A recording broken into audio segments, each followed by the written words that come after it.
Hello दोस्तों, नमस्कार। कैसे हैं आप लोग? स्वागत है आपका एक नए वीडियो में। आज हम पढ़ेंगे कक्षा 10 के सामाजिक विज्ञान का बोर्ड पेपर। मध्य प्रदेश का एमपी बोर्ड 2025 का मॉडल पेपर आ गया है। हालांकि ये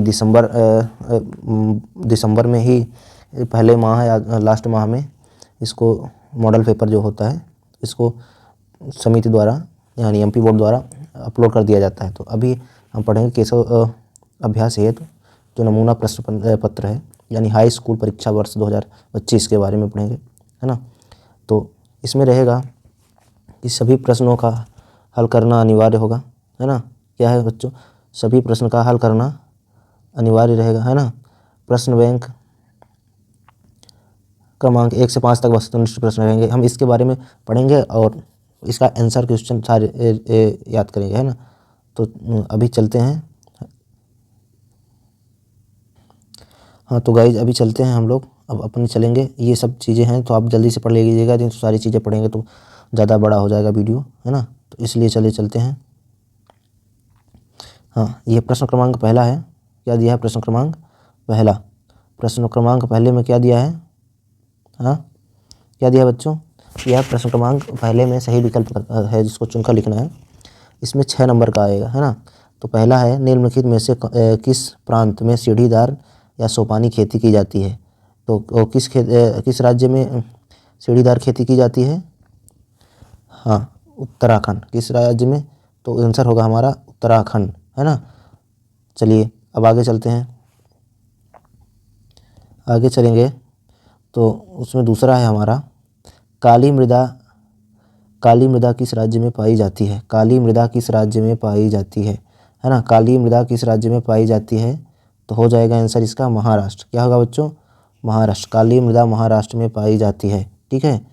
अगला है हमारा भारत में प्रोजेक्ट टाइगर परियोजना कब आरंभ हुई थी?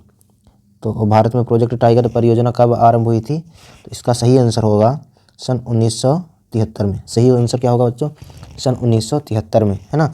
फिर है अगला क्वेश्चन, गांधी इरविन समझौता कब हुआ था, है ना। गांधी इरविन समझौता कब हुआ था? तो ऑप्शन है हमारा 5 मार्च 1931, ऑप्शन ब है 3 मार्च 1932, ऑप्शन स है 4 मार्च 1930, ऑप्शन द है 2 मार्च 1933। तो इसमें सही आंसर होगा ऑप्शन ए 5 मार्च 1931। क्या होगा बच्चों? 5 मार्च 1931 में, है ना। हाँ, अब अगला है हमारा भारत में हिंदी के अलावा कितनी भाषाओं को संविधान की 8वीं अनुसूची में दर्ज किया गया है? तो संविधान की 8वीं अनुसूची में कुल कितनी भाषाएं हैं? 22 भाषाएं, है ना। तो हिंदी को हटा देंगे तो कितनी भाषाएं बचेंगी हमारी? 21 भाषाएं। कितनी बचेंगी? 21 भाषाएं, है ना। इसका आंसर हो जाएगा 21 भाषाएं। फिर अगला है भारत में सर्वाधिक साक्षरता वाला राज्य कौन सा है? तो भारत में सर्वाधिक साक्षरता वाला राज्य है केरल। क्या है बच्चों? सर्वाधिक साक्षरता वाला राज्य केरल, है ना। फिर हमारा अगला है रिक्त स्थानों की पूर्ति कीजिए। क्या है? रिक्त स्थानों की पूर्ति कीजिए। तो पहला रिक्त स्थान है भारत की सबसे बड़ी कृत्रिम झील बिंदी बिंदी है। तो भारत की सबसे बड़ी कृत्रिम झील क्या है? गोविंद सागर। क्या है बच्चों? गोविंद सागर, है ना। गोविंद सागर, गोविंद सागर। जल्दी जल्दी लिखते जाइएगा। गोविंद सागर, है ना। गोविंद सागर। क्या है? गोविंद सागर झील, ठीक है।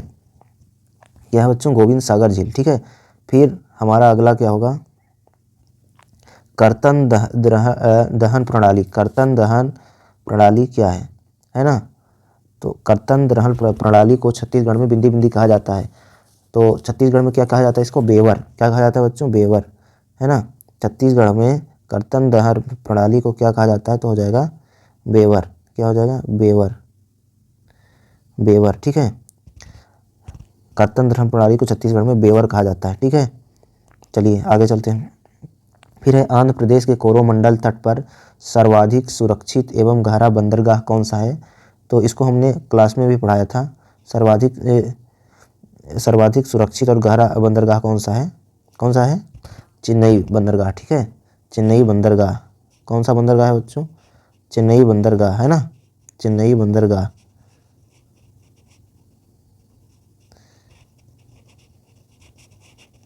चेन्नई बंदरगाह, ठीक है।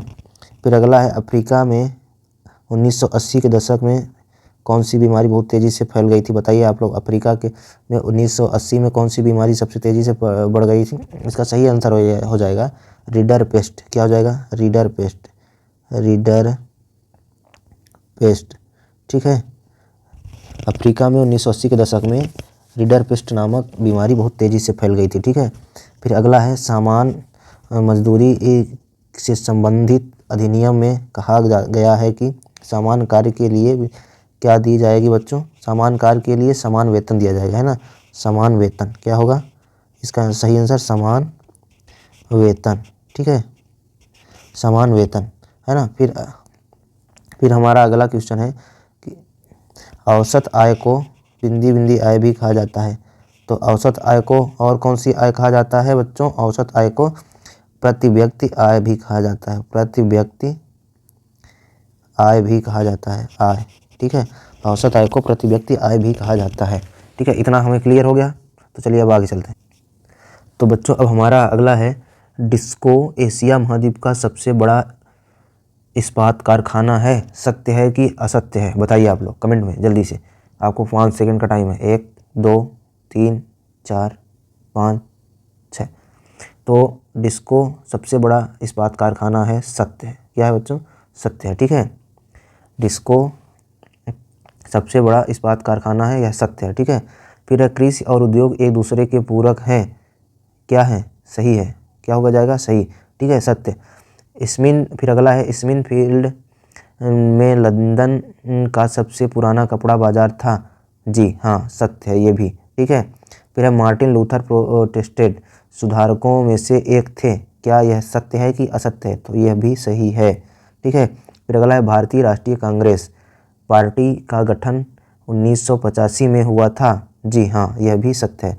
भारतीय राष्ट्रीय कांग्रेस पार्टी का गठन सन 1985 में हुआ था, ठीक है।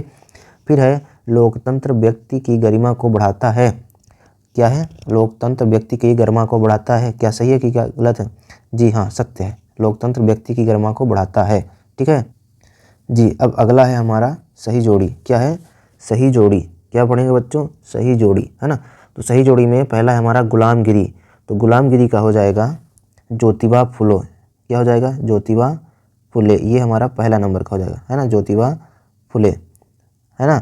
दूसरा है इंग्लैंड, इंग्लैंड का हो जाएगा ईसाई धर्म, क्या हो जाएगा? ईसाई धर्म, ठीक है। फिर तीसरा है रिपब्लिक पार्टी, रिपब्लिक पार्टी का हो जाएगा अमेरिका, क्या हो जाएगा? अमेरिका, ठीक है।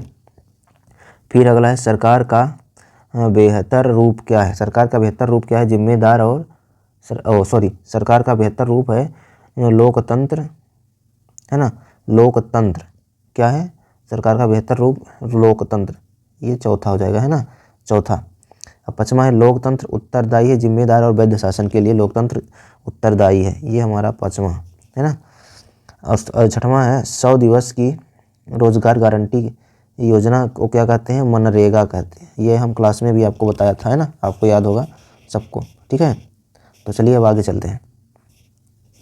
हाँ बच्चों, आगे है कि एक वाक्य में उत्तर देना है, क्या देना है? एक वाक्य में उत्तर देना है ना, एक वाक्य में उत्तर देना है। तो एक वाक्य में जब उत्तर देंगे तो उत्तर में क्या देंगे? तो चलिए देखते हैं ना। डॉक्टर, शिक्षक, वकील, मजदूर आदि की सेवाएं किस क्षेत्र में आती हैं? तो हो जाएगा तृतीयक क्षेत्र, किस क्षेत्र में? तृतीयक क्षेत्र में, ठीक है बच्चों, तृतीयक क्षेत्र में। ये हमारा पहला का आंसर हो जाएगा। डॉक्टर, शिक्षक, वकील, मजदूर आदि की सेवाएं किस क्षेत्र में आती हैं? तृतीयक क्षेत्र में, ठीक है। फिर अगला है हमारा क्वेश्चन, भारत की में केंद्रीय सरकार की तरफ से करेंसी यानी नोट जो जारी होती है उसको क्या कहते हैं? उसको कहते हैं आरबीआई, क्या कहेंगे? आरबीआई या रिजर्व बैंक ऑफ इंडिया, भारतीय रिजर्व बैंक, है ना, भारतीय रिजर्व बैंक, भारतीय रिजर्व बैंक, ठीक है बच्चों, भारतीय रिजर्व बैंक। आरबीआई का पूरा नाम क्या होगा? भारतीय रिजर्व बैंक, ठीक है।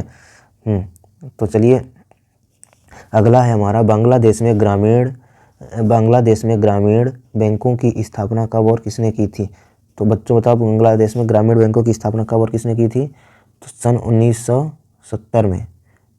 बांग्लादेश की में बैंकों की स्थापना कब हुई थी? 1970 में। कौन किया था? मोहम्मद यूनुस ने। कौन किया था बच्चों? मोहम्मद यूनुस। कौन किया था? मोहम्मद यूनुस ने बांग्लादेश में ग्रामीण बैंकों की स्थापना की थी। ठीक है। अब अगला है हमारा, बहुराष्ट्रीय कंपनियों द्वारा निवेश को क्या कहा जाता है? तो बताइए आप लोग, बहुराष्ट्रीय कंपनियों को निवेश को क्या कहा जाता है ना? इसे कहेंगे हम विदेशी, क्या कहेंगे? विदेशी निवेश। ठीक है बच्चों, क्या बोलेंगे? विदेशी निवेश। ठीक है, विदेशी निवेश। ठीक है। अब अगला है हमारा सूचना एवं संचार प्रौद्योगिकी, है ना? सूचना एवं संचार प्रौद्योगिकी की संज्ञा को संक्षेप में क्या कहते हैं? तो ICT, है ना? क्या बोलेंगे हम लोग? ICT। सूचना और प्रौद्योगिकी को संक्षेप में क्या बोलेंगे? ICT। फिर है अगला, विश्व व्यापार संगठन का ध्येय वाक्य क्या है? तो विश्व व्यापार संगठन का ध्येय वाक्य क्या है? WTO, मतलब WTO, है ना? अंतर्राष्ट्रीय व्यापार।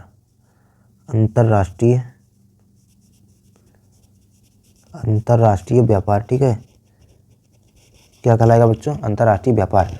हाँ, तो आगे है चलेंगे, है ना? एक वाक्य में उत्तर तक हमारा क्लियर हो गया। अब